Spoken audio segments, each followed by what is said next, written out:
तो चलिए सीधे आज के इस विश्लेषण में चलते हैं। आज हम बेंगलुरु के एक राजनीतिक चेहरे पर लगे बेहद गंभीर आरोपों की पड़ताल करने वाले हैं। हम सिर्फ और सिर्फ उन तथ्यों पर बात करेंगे जो अब तक रिपोर्ट किए गए हैं, बिल्कुल निष्पक्ष होकर। क्योंकि देखिए, जब राजनीति और ऐसे गंभीर कानूनी मामले आपस में टकराते हैं ना, तो चीजें बहुत जल्दी उलझ जाती हैं। तो सबसे पहले ये समझते हैं कि आखिर इस पूरे विवाद की शुरुआत हुई कहाँ से। Bengaluru north district Congress committee के महासचिव आनंद नायडू के खिलाफ ये आरोप लगाए गए हैं। अब आप भी जानते हैं कि जब किसी ऐसे व्यक्ति पर आरोप लगते हैं जो सार्वजनिक जीवन में हो, तो मामला तुरंत सुर्खियों में आ जाता है। लेकिन हम यहाँ इस आपराधिक शिकायत के बिल्कुल मूल कारणों को समझने की कोशिश करेंगे। इस पूरे मामले का जो सबसे क्रूशियल यानी सबसे महत्वपूर्ण पहलू है, वो ये है कि इसमें 2 नाबालिग शामिल हैं। कथित तौर पर इन दोनों बच्चों पर शारीरिक हमला किया गया है। और सच कहूं तो जब भी किसी कानूनी मामले में बच्चे आ जाते हैं ना, तो पूरा का पूरा नजरिया ही बदल जाता है। ये सिर्फ 2 बड़ों के बीच की कोई आम बहस नहीं रह जाती। शिकायतकर्ता का सीधा आरोप है कि इन बच्चों को शारीरिक आघात पहुंचाया गया है, जो कि इस पूरी पुलिस जांच का केंद्र बिंदु है। और इसी वजह से मामले में पोक्सो यानी POCSO अधिनियम लगाया गया है। अन्नपूर्णेश्वरी नगर पुलिस स्टेशन में बाकायदा इसके तहत मामला दर्ज हुआ है। भारत में बच्चों की सुरक्षा के लिए यह सबसे कड़े कानूनों में से एक है। इसका मतलब समझते हैं?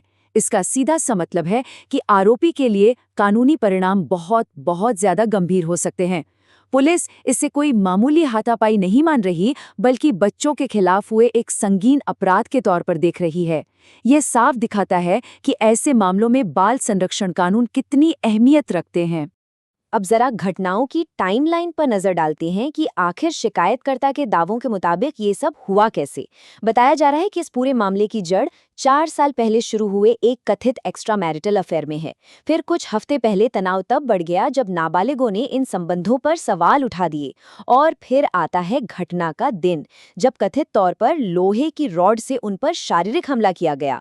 और आज की स्थिति ये है कि पुलिस ने पोक्सो के तहत कड़ा मामला दर्ज कर लिया है। यहाँ जो समय सीमा बताई गई है ना, वो बहुत ध्यान देने वाली है। 3 से 4 साल। शिकायतकर्ता का दावा है कि आरोपी और उसकी पत्नी के बीच ये कथित संबंध पिछले 3-4 सालों से चल रहा था। तो आप समझ सकते हैं कि ये कोई रातों रात हुई घटना नहीं है। ये एक लंबे समय से पनप रही स्थिति थी, जिसका अंजाम इस कथित हिंसक टकराव के रूप में सामने आया। पुलिस की जांच में यकीनन इस लंबी अवधि को भी बारीकी से परखा जाएगा। अगर हम उस शारीरिक टकराव वाले दिन की बात करें, तो दावा ये है कि जब बच्चों ने उस रिश्ते को लेकर सवाल पूछे, तो उन पर हमला कर दिया गया। और ये कोई छोटी मोटी धक्का मुक्की नहीं थी। आरोप ये है कि बाकायदा लोहे की रॉड का इस्तेमाल किया गया, जिससे बच्चों के पैरों, हाथों और शरीर पर काफी गंभीर चोटें आईं। पोक्सो एक्ट इसीलिए बनाया गया है ताकि बच्चों को ऐसे किसी भी शारीरिक शोषण से बचाया जा सके। ये डिटेल साफ बताती हैं कि कानून इस कथित हिंसा को कितनी गंभीरता से ले रहा है। तो अगर हम अभी तक के दावों को एक साथ रखकर देखें, तो ये पुलिस शिकायत कई अलग अलग दिशाओं में जा रही है। एक तरफ वो 3-4 साल पुराना कथित अफेयर है, दूसरी तरफ नाबालिगों पर हुआ गंभीर शारीरिक हमला है। लेकिन रुकिए, कहानी यहीं खत्म नहीं होती। इसमें एक तीसरा पहलू भी है जो मामले को पूरी तरह से एक नया एंगल दे देता है, और वो है संपत्ति का अनधिकृत हस्तांतरण। जी हाँ, संपत्ति का विवाद। शिकायतकर्ता का ये भी आरोप है कि आरोपी और खुद उनकी पत्नी ने मिलकर बिना उनकी जानकारी या सहमति के उनकी संपत्ति अपने नाम ट्रांसफर करवा ली।